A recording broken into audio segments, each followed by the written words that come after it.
السلام علیکم دوستو، آج کی کہانی کا نام ہے دولت کا اصل مقصد۔ ایک دن دمشق میں ایسا شدید قحط آیا کہ لوگ ہر دانے کے لیے ترسنے لگے۔ ہر طرف پریشان حال انسان نظر آتے تھے کہ تو باغات ویران ہو گئے، حتیٰ کہ کنوؤں اور چشموں کا پانی بھی ختم ہو چکا تھا۔ دمشق میں میرا ایک دوست تھا جسے اللہ تعالیٰ نے ہر نعمت سے نوازا تھا۔ اس کے گھر میں دولت کی کوئی کمی نہ تھی۔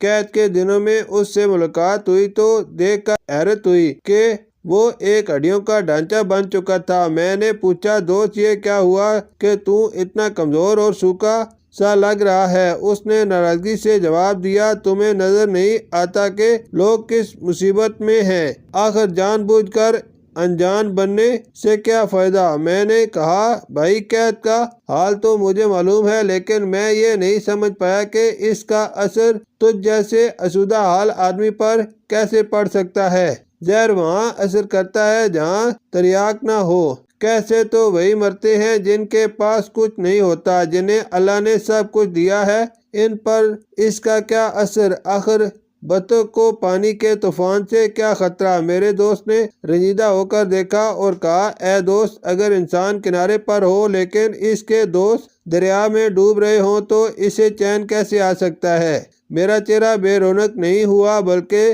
بے کس لوگوں کی مصیبت اور غم نے دل کو اداس کر دیا۔ جب میں دیکھتا ہوں کہ لوگ روٹی کے ایک ایک لقمے کے لیے ترس رہے ہیں تو میرے حلق میں ہر لقمہ زہر بن جاتا ہے۔ یہ کہاں کی انسانیت ہے کہ لوگ روکھی سوکھی روٹی کے لیے ترسیں اور میں مرغن کھاؤں؟ اللہ تعالیٰ نے مجھے دولت اس لیے نہیں دی کہ میں اپنا جسم پالوں اور محتاجوں کی طرف نظر بند رکھوں۔ ایسے انسان پر لعنت ہے جو اپنی دولت اللہ کے بندوں کی حاجتیں پوری کرنے میں استعمال نہ کرے۔ شکریہ۔